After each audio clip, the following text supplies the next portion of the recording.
Hello everyone, and welcome back to Let's Play Warhammer 40k Rogue Trader. I'm your host, Color's Fate.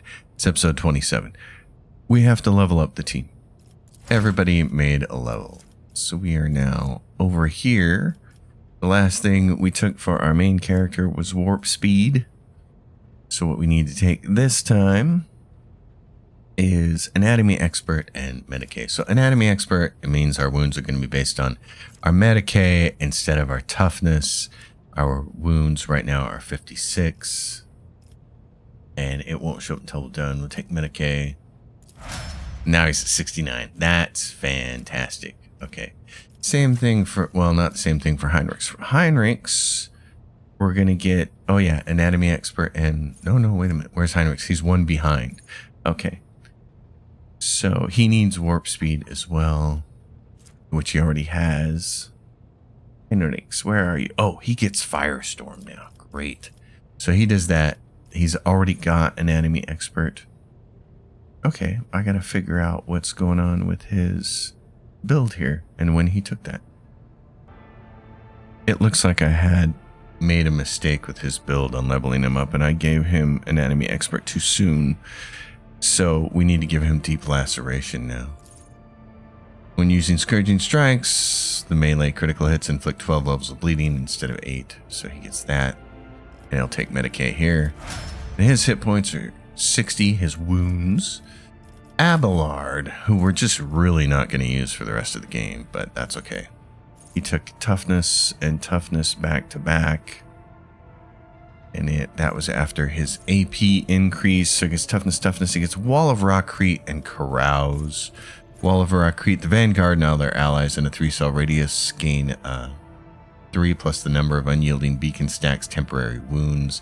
All affected targets suffer 50% less damage from the next attack, so that's nice. So Wall of Rockcrete, we give him Carouse.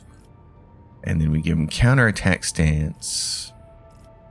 Right here, defensive stance now has a -10 penalty to weapon skill for attacks of opportunity granted by this ability instead of -20, and these attacks of opportunity deal additional damage. So if you can have Cassie move creatures away from him, he does a little more damage there. That's nice. So counterattack stance, and then we give him chain weapon expert, and we make sure we keep a chainsword in his hand.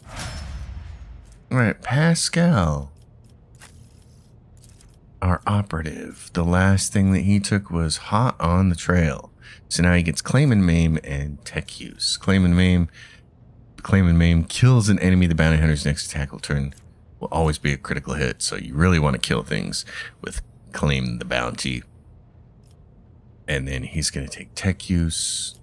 So that's his deal. Now we move on to the next group of characters here. Cassie on the Excel spreadsheet. The link is down in the description below, just in case you're new to the series. And that gives you all my character builds and a big long running summary of the order through which we're going through the game, along with the planetary management stuff. Anyway, the last thing she took was Warp Curse Unleashed. She gets awareness and strange vitality. Down here, Strange Vitality, the Navigator heals 8 wounds at the beginning of every turn and gains +1 additional wound for every Navigator talent taken. That's all these talents. So the healing increases by +1 for every creature killed in between the Navigator's turns. So she should see a pretty good chunk of her hit points goes up to 78. That's nice. Cabela. The last thing she took was Gift of Torment. So she gets Reprieve and Medicae. Oh, she already had Reprieve. Okay. Let's see. What did we take? We took Gift of Torment. When did she take Reprieve then? This is a matter of me getting confused when I'm looking at my sheet. I should be looking at the second archetype that they take, and instead I get confused by this blue line that I use for the AP increase. So she took Reprieve when she should have taken Acute Pain. So we'll give her Acute Pain now. And then she'll also get Medicae. Alright. Juliet. Way over here on the end. The last thing she took was Ballistic Skill and Expert Finesse. Okay, so she gets hot on the trail now.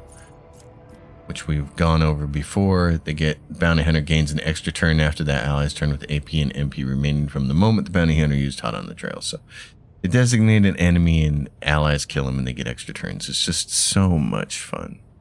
So she gets hot on the trail, then she gets... So I've done this in the past for her, and I'm going to stick to the build. I don't think this is necessary, but we're going to do it anyways. I usually give her Drukhari weaponry here, because there are some Drukhari weapons later on that are kind of nice. I don't know that I necessarily need to do that, but we're going to do it. I'm going to stick to the build. There's probably better things to take, but we're going to give her this Drukhari weaponry so she can be the one person on the team. Well, not the only person. Jai has the ability to use Drukhari weaponry as well, so I think. So we'll give her that Drukhari weaponry, and then Laura Xenos, she ends up being really good at that. Jai, the last thing she took was Inspire, so we're going to give her Heroic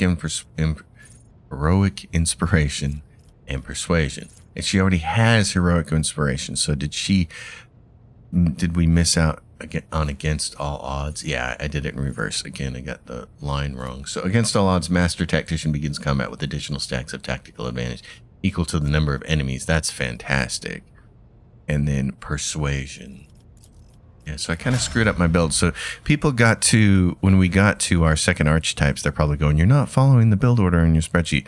I'm sorry, it's almost like dyslexia, the way I look at the spreadsheet and I interpose things. So my apologies for anybody who's noted it. Argenta and Idira. Okay. Argenta hasn't leveled up in a little bit. The last thing she took that was a key was Heavy Gunner and Ballistic Skill, and so the next thing that she needs to take is Wildfire and Breaking Point. Okay, Wildfire is fun. Arch Militant's next attack this turn will cost 0 AP and will not count toward the attack limit per turn. The cost of this ability is reduced by 1 AP for every 4 stacks of versatility. So if she's got a lot of versatility, this may end up being free. It's really nice. And it's all about giving her more attacks per turn, which is great. Then we want to give her Breaking Point, or, yeah, right there. Heavy weapons deal +1 and +10% damage and ignore 2 deflections, so her heavy weapons are more dangerous. Then we give her Demolition and Flash Fire. So down here, Flash Fire. The cost of Wildfire is reduced by 1 AP for every 3 stacks of versatility instead of 4. So that makes it even cheaper.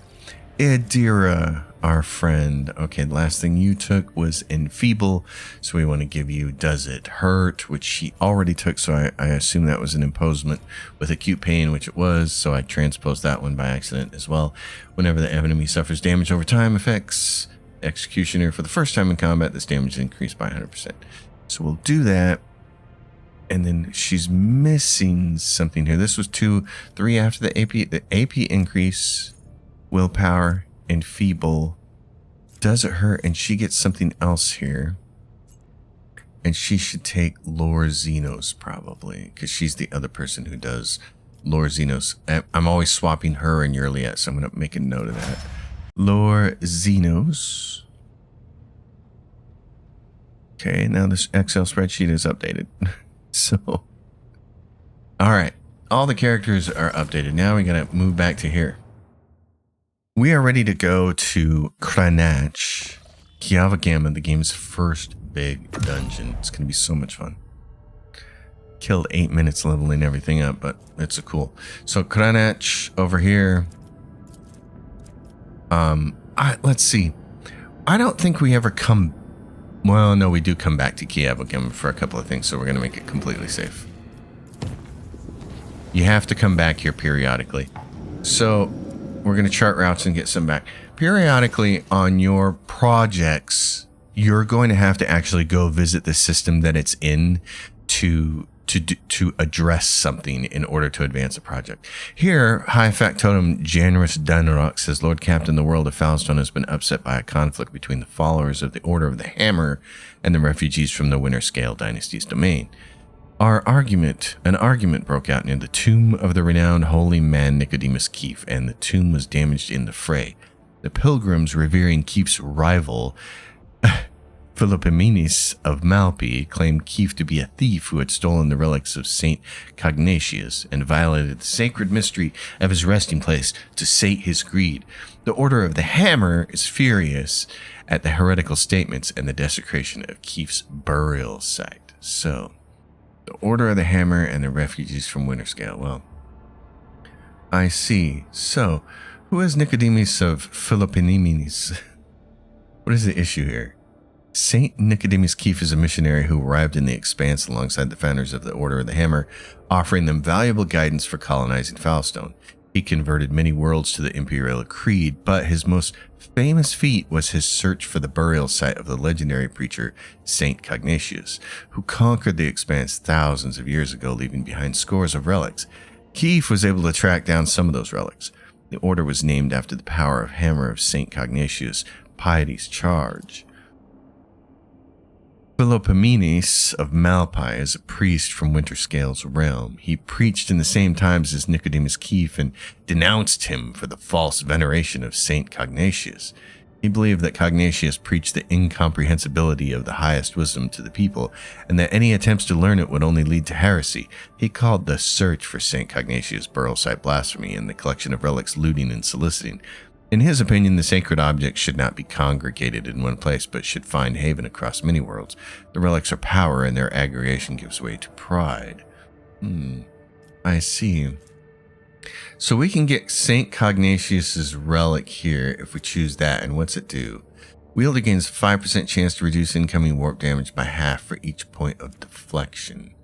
That'd be a good item for Abelard if we were using him.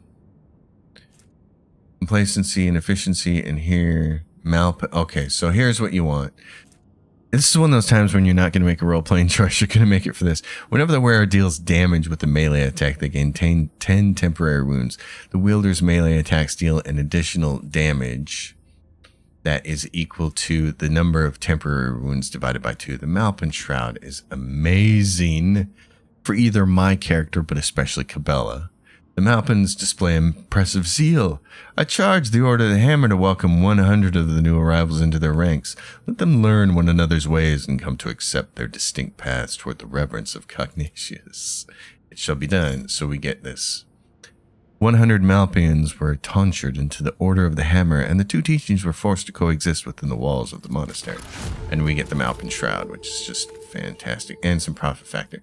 So now we can choose the second project here on Foulstone, and for tier 2 we want to do Hallowed Railway or Cemetery of the Faithful, and we also want to do Good Tidings. So the Hallowed Railway is going to get you the Requiemator. Whenever the wearer kills their target with a melee attack, all enemies in the 2-cell range around the wearer suffer willpower bonus mental damage. It's not a big deal because none of my characters who would do melee damage are going to have very high willpower, so that one's not as big of a deal. Cemetery of the Faithful, it's saying that's tier 2. Blocks Project Hallowed Railway. Okay, Lord Captain's Voidship gains the Blessing of the Fallen feature. That's the one we're going to want. The souls of the crewmen laid to rest in the Foulstone Cemetery send blessings to the ship. The flagship gains +5 bonus to evasion. So I think that's the one I'd rather have, so I'm going to make a note of it in the spreadsheet. All right. In that case, but for right now, there are some here that aren't mutually exclusive. So like this, profit factor is greater than 20, we get complacency +2. It doesn't block anything. And indulgences for sale, our profit factor is +1, and the Fellowship of the Void goes up by 2,000 points. So we're going to execute that. It'll take a little while for it to do that one. And then if we also look at Janus, it's in the middle of still doing its thing. So we're going to visit the system, but first, before I even forget, you get the Malpin Shroud, darling. Right there, whenever the wearer deals. So for her, it's going to be +4 temporary wounds because it's Iconoclast rank. Oh, no, I'll take this. I will take it. The heroic act used in battle increases wearer dodge by 20. I will take the Malpin Shroud because I got Iconoclast. It's better for me. And then, what did she get? Mantle of Heroism, but she can't use it. It needs for another Iconoclast follower. What's she got? Officer of Range Cells, or she can have this. Increases dodge by 20% until the end of combat. I'd probably rather her have that. Let's keep Jai alive. That way. Or, well, and she's heretical, so she can't use it. Okay, let's do this. I like that plan. Oh, and then here we go. We should upgrade her. This one gives her reduced recoil, which is better. And then what do you got over here, buddy? Oh yeah, you can have the strength 10 gloves. So we should do some stuff here. Grants 10 to persuasion. Jai, you're already wearing things though. Okay. Alright, I think we're good. What's this? Heretical follower grants plus 20 bonus to lore warp and a minus 10 penalty to willpower. What are you using? You're not using anything. Can I have that? Gives you lore warp. That's cool. And then what's this?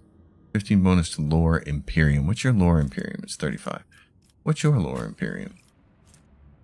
15 bonus to carouse. 10 bonus to commerce and lore Imperium. That's why, because it does 2 of them at a time. Okay. Alright. What are these boots for you? Start of the wearer's turn, they gain dodge. What about you?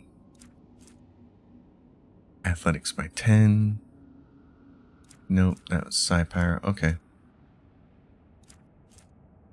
Alright. The Warmonger boots. I almost want to give those to Cassie, except what she got raises momentum when she kills a bunch of people. Yeah, okay. Let's go here then. It's time to start looking into this. Lord Captain, according to the telemetry, we are in the system of Kiava Gamma, the main industrial world of the Von Valencius dynasty. However, our astropaths report that attempts to contact Governor Gaprak have been unsuccessful. Yes, well. But wait! The Voxmaster is silent for a few seconds. Lord Captain, a new report. Kiava Gamma is sending a request to exchange data. Should we accept it? No. As you command, Lord Captain. The Voxmaster switches to a nearby comm channel to relay your instructions to the crew. For several minutes, nothing happens. Lord Captain, we ignored the transmission as you ordered, but the Vox system has detected a dozen more incoming requests. Their number is growing every second, and each one is becoming more insistent and stronger. I think I hear something. Suddenly, a deafening screech erupts from the bridge's Vox system. You hear violent tirades of garbled binary code like the low chuckles of machinery. Lord Captain. Interference detected in the compartment's Vox system. Looks like the bridge is cut off from the rest of the void ship. And now we get story time. Start of picked recording. The void ship's bridge. Sounds of working cogitators and officers' footsteps. The everyday scene is interrupted by an ear-splitting beeping sound followed by lumens going out. In the dim glow of candles and emergency lights, one of the officers in frame cries out. Another falls to their knees, clutching their head. Over the beeping of Voxes, shouts can only just be heard. What's going on? The doors are locked. We've lost all contact with the compartments. One of the bridge officers turns to the throne. Lord Captain, the Vox systems are malfunctioning and overloading the system. None of our outgoing transmissions are getting through. The incoming ones that do make it are distorted beyond interpretation. The Lord Captain gives the order to continue sending orders from the bridge and request status updates from other compartments. The officer salutes and hurries over to the bridge Vox system to the Vox Master, who is leaning over her station. Moments later, a cry of surprise. Lord Captain, our transmissions are being distorted as we speak. Depressurize the lower bays. Execute adepts of the machine cult. Disable the life support systems. If even one command gets out. Holt orders gives the order to stop the transmission process at any cost. The Vox Master nods curtly and connects the tangles of cables coming from the back of her head to the main Vox station. Spirit of the ship, I beseech thee, shield us from this peril, and allow not the heretical signals to pass. Vignis enters one command after another. The station groans, shrieks, and sparks under her fingers, and a shock passes through the wires. Blood drips onto the control panel, and Vignis lets out a grinding cry, but does not relent. A few moments later, she crumples. The signals have been blocked, and then she falls unconscious. Scrap code. The voice belongs to the on-deck engine seer, has turned to the Lord Captain from his station. We have been attacked with scrap code, a tech heresy designed to corrupt machines. The transmission received from the planet was infected with this taint, and it is now running through the ship's veins. Omnissiah, preserve us. The Voidborn officer appears before the Lord Captain once more. Whatever it is that's attacking us, we have a backup procedure that can circumvent the Vox barrier. In the atrium leading to the bridge, there is a terminal for an isolated system that might still be unaffected. A loud pop. The pipes over the officers' heads burst, and a blast of hot air flings the Voidborn away from the Lord Captain, his body slamming straight through a cogitator panel. The picked frame spins uncontrollably.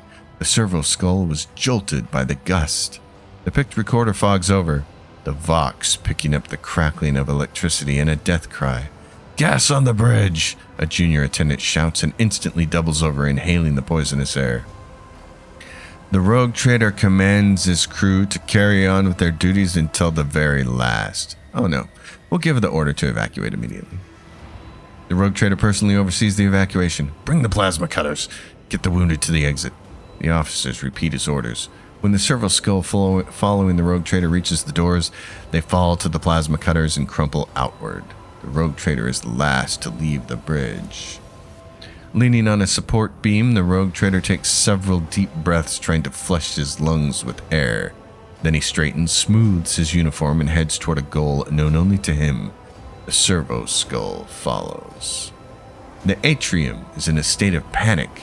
Silhouettes skitter about in a dark hall, illuminated only by the flickering of emergency lumens. Curt orders and someone's feverish words of prayer can be heard. Having lost all communication, the beheaded ship is writhing in agony. It takes a while for the Lord Captain to find the cogitator mentioned by the fallen officer. The panel of the isolated terminal is riddled with cracks and bloodstains, and on the floor by the terminal, a tech priest is lying in a heap with his head smashed and technical liquids mixed with blood oozing out of his ports. The Lord Captain decides to take his chances restoring the terminal. The rogue trader rips the power key off the tech priest mechadendrite and opens the cover on the terminal. Sparks fly into his face, but he is confident in his manipulation of the tangled wires and clanging levers. After replacing the cover and ensuring that the system is restored, the Lord Captain brings up the required data on the screens. Currently, the most frightening situation on the ship is the arsenal. Some of the distorted commands, despite the bridge's best efforts, still made it into the compartment, and the lower-ranking technomats complied by raising the temperature inside the ordnance depot. The heat is about to hit critical levels, and the shells are going to explode, blowing the arsenal and the neighboring compartments to smithereens. The Lord Captain knows where help is needed most. He decides to head to the arsenal himself. When the Lord Captain and the officers he gathered along the way reach the arsenal, the servo skull's ocular lenses instantly fog over. On the Vox recording, the rogue trader issues commands calmly and succinctly. Execute those responsible for carrying out the asinine order that came from the bridge and get the compartments sorted. The 3 technician teams immediately head to the overheated reactors and the privates to the warhead transporters. An hour later, the situation is back to normal. The walk to the bridge is uneventful. The crisis is past. Although wounded and crippled, the ship nevertheless is returning to its normal operation. Life on the bridge is as bustling as ever, even though the people are surrounded by destruction. The senior officers have the situation under control and the people have been organized. The emergency crew have already finished repairing the pipes, the technomats are setting up cogitators and consoles, and the healers are bagging up what few corpses there are and examining the wounded. By the comm station, the rogue trader runs into the Voxmaster. "Praise the Emperor. You are in one piece, Lord Captain. The situation on board is satisfactory. I was just in the middle of setting up comm channels. Soon all the Voxcasters will be fully operational." Another man appears in the picked frame, a junior officer, completely out of breath, carrying a heap of scrolls. The Voxmaster nods at him. "Ah, here you are, the reports, Lord Captain. If you find yourself able to return to your station, I can immediately give you a rundown of the state of affairs on the ship." And that is the end of the picked recording. "Lord Captain!" The Voxmaster's voice is quivering with exhaustion. "The situation has been brought under control, more or less. It will take some time to eliminate the consequences of the attack completely, but the vessel is capable of motion. We may even be able to conduct a warp jump if you feel we should leave the system. Allow me to bring you up to date." Fortunately, the bridge suffered only minor losses. The reports mention only a few casualties that have already been replaced. Giava Gamma went silent after transmitting the harmful signal. I will refrain from sending enquiries to the industrial world to avoid a second attack. I am afraid we have exhausted our options for remote analysis. More information can only be obtained by closing the distance or even sending an away party to the planet's surface. The Vox clicks as Heinrich joins the channel. The time has come to remind you about our agreement, Holt. I must be present in your entourage during your expedition to Kiava Gamma. I'm counting on your cooperation. The crew is awaiting further instructions, Lord Captain. Well then. We will make the quick circle around here. Begin scanning. There's not much going on here. Kiava Gamma, we have to fight some ships.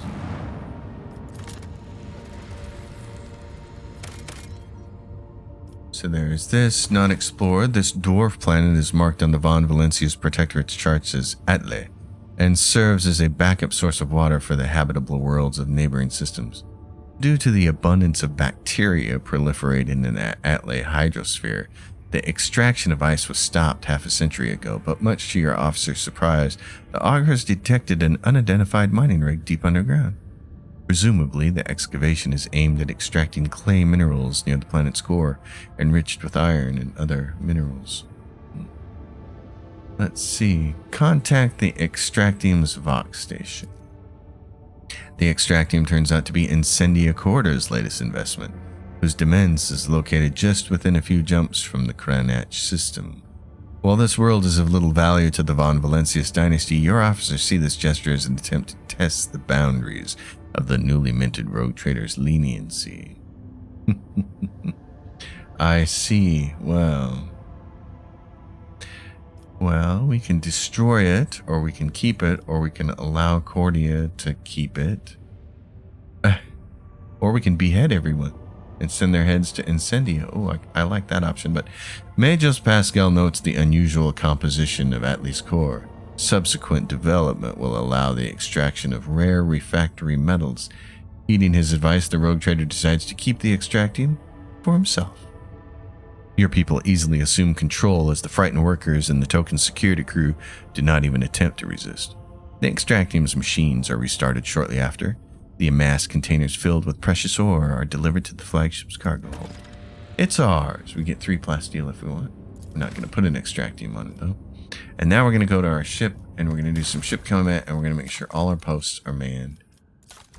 And our best components are set up so that 11 speed, this can go to cargo. Provides the ship with targeting data, that can go to cargo. Provides 80 points of protection from each sector or 70 points of protection and then the double against blast attacks.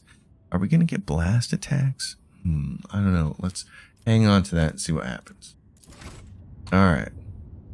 What we could do is we could travel all the way back to the shipyard because our profit factor is high now. And we could update our ship. You know what? That might be worth it because we have to fight 5 ships here. Well, we're here though. Let's just try to do it.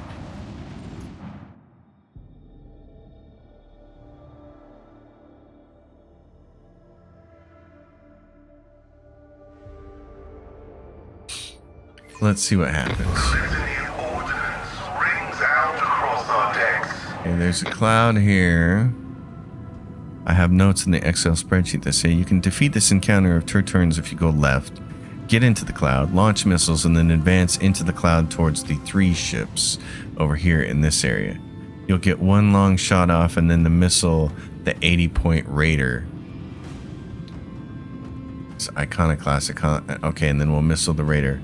Circle missiles 2 turn 1. Okay, we'll see how accurate that is. Because the Raider's out front.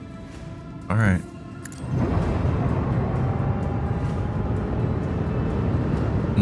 Okay. I want to probably launch this missile right there. I'm guessing. Now, I can fire this shot at this guy here. I missed. Now, I can get really close to him and get a second shot off. And this will get me out. Oh, I can't get him with a dorsal? Oh, it's too short? Oh, bummer. Okay. Okay, everything is shortened because of this. Speed, hit chance, and range is -3. I got ya. Okay, let's put this on the front then.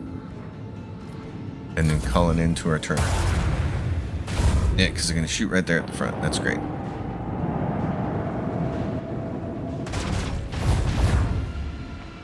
And he missed. That's nice.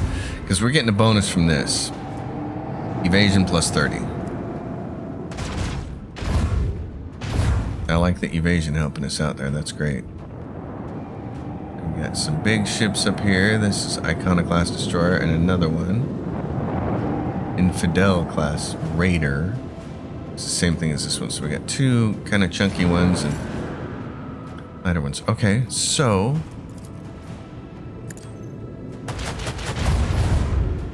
my notes obviously are from before they'll change to the latest patch, which makes your plasma torpedoes go in whatever order they are. I don't understand why it does this, but hey.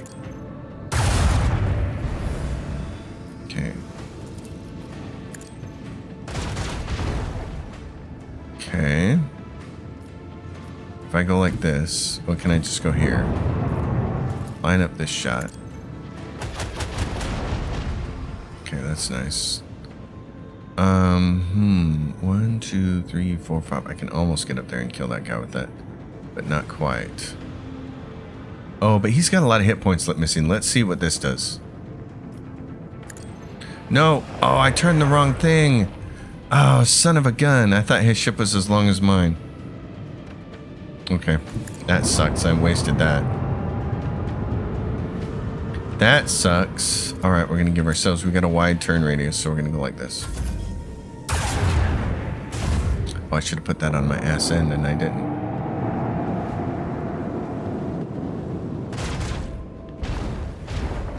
Dang it. See, because my torpedoes didn't get a go, every ship is getting to go twice before my torpedoes get a go. They're going to get destroyed.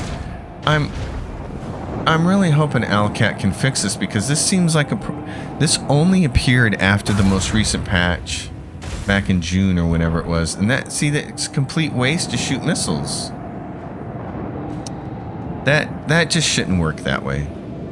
Somebody needs to create a mod to patch that, because I don't know when Alcat's going to get around to doing it. It's really shameful that that's what's happened.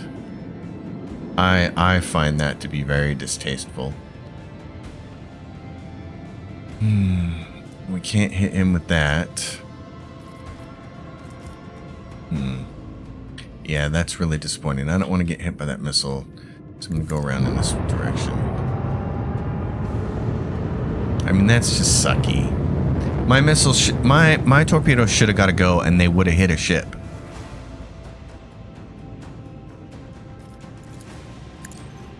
I'm gonna go up here like that. Get a little closer. Put this on our flank.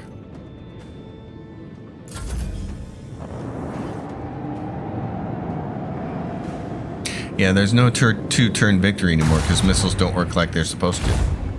So, when you don't have things working the way they should, and these guys with their super long shots like those go forever. I'm gonna have to get on the Reddit forums and see if anybody else has noticed what's happened to the torpedoes since that patch, because this is insanely stupid. See, so look what happened. My torpedoes were supposed to get a go, and now they recycle to the end. What? That makes them functionally useless. They were supposed to go. They were at the bottom of the thing, and then they just recycle around in the end without going. That's broken. That's broken. That's not how it's supposed to be. I don't know what to do about that. I mean, that's pretty upsetting. That's pretty upsetting, and nobody seems to really... I haven't seen anybody talk about it on the forums. Oh my god. Okay. Let's do this. Get over here.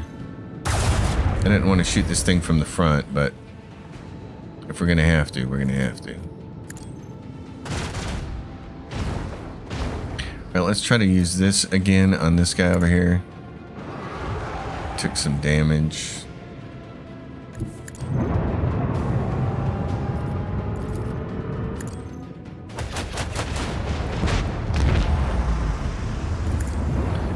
I'm just not really a fan of broken things like this. Like, this is completely broken now. It's just amazing that they broke their own game after an update. Like, it's just... Goddamn, Alcat. You guys just... You're so close to being a great developer. You're so close.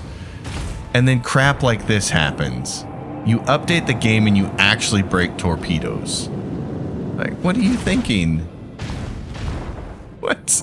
They're just decoys now. We can't even use them offensively. God, how could you guys suck so bad? Oh my gosh.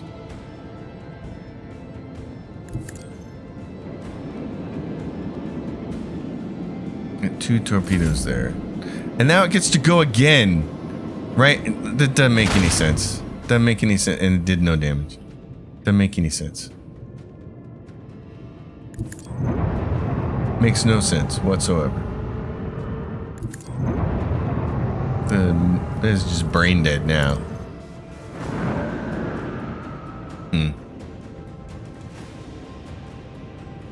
I need to wait for him to come out of there. I just can't believe how stupid. The ship combat was alright before that latest change, but now it's just dumb.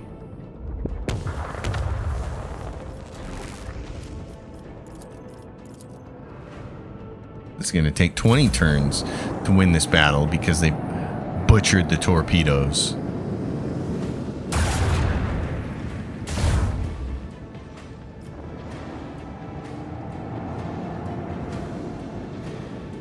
I'm laughing at my own notes. You can win this encounter in 2 turns? Yeah, you used to be able to. Oh my god. Okay, so my torpedoes are supposed to get to go next. They're supposed to get to go next. And they didn't. Look what happened. That's just garbage. Oh my god. Come on. What a bunch of garbage. That's... Oh my god. Okay. Oh, what does this do up here? Yields 20%.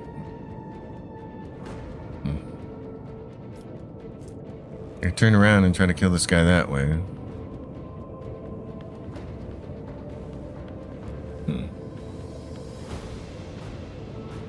I just don't see any of this working very well. Can't turn tightly. Torpedoes on my ass.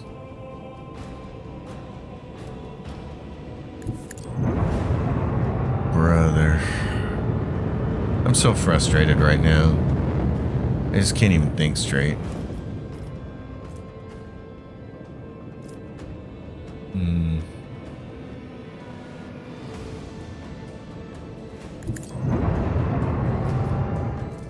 That doesn't get me anything. That doesn't get me anything. That gets me nothing. Lame. Really lame.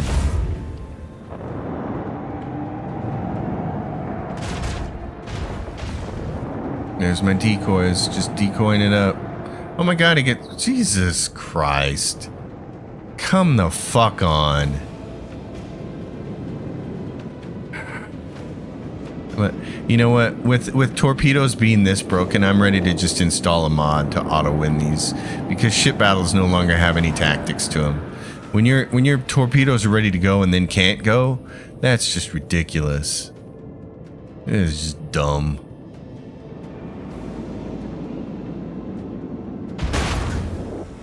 Like, every time Alcat tries to invent tertiary systems to a video game, they fuck it up. They just are shitty at doing this. I can't believe how bad they are at this. Like, you gotta be better at making video games, man. Like, this is ridiculous.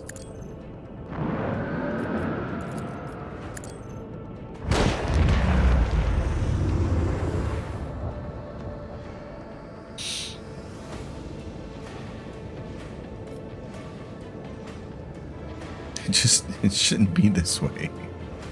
It should not be this way.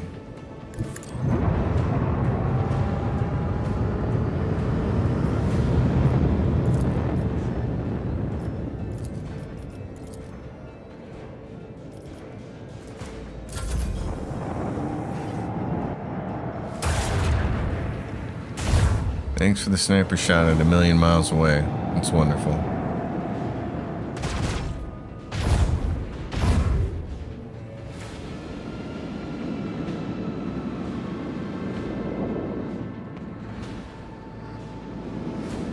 Are torpedoes going to get a go at the start of this turn? Do we think, maybe?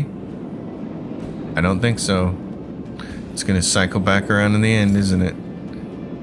Jesus Christ. Oh my God. It's just the worst. It's the worst. It's absolutely the worst. The worst.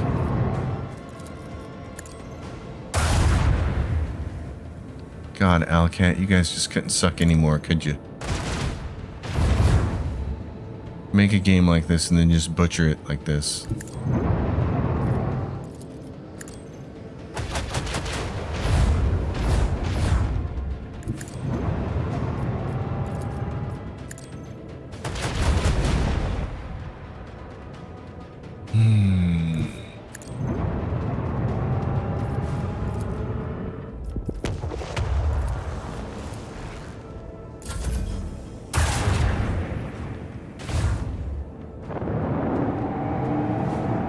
I mean, my missile should have been able to go, and they would have killed one of these ships. That's just...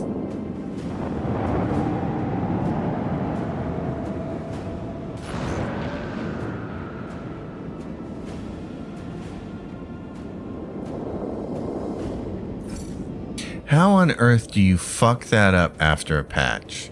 What did you change to cause that to happen? I don't get it. Alright, we're gonna go swing run. Problem with swing run is, Jesus, you swing run and you go all the way down to here. You might as well just go over here. Swing run should just be a short little thing. This is one of the worst engagement tactics you can have.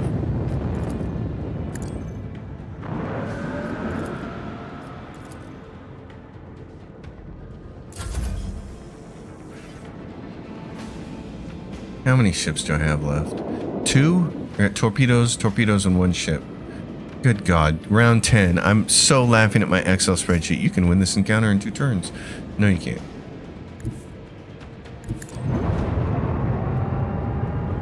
Not without torpedoes, you can't.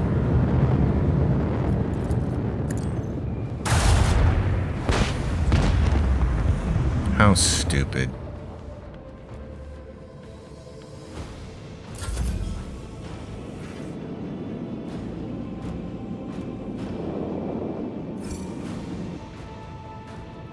Lame.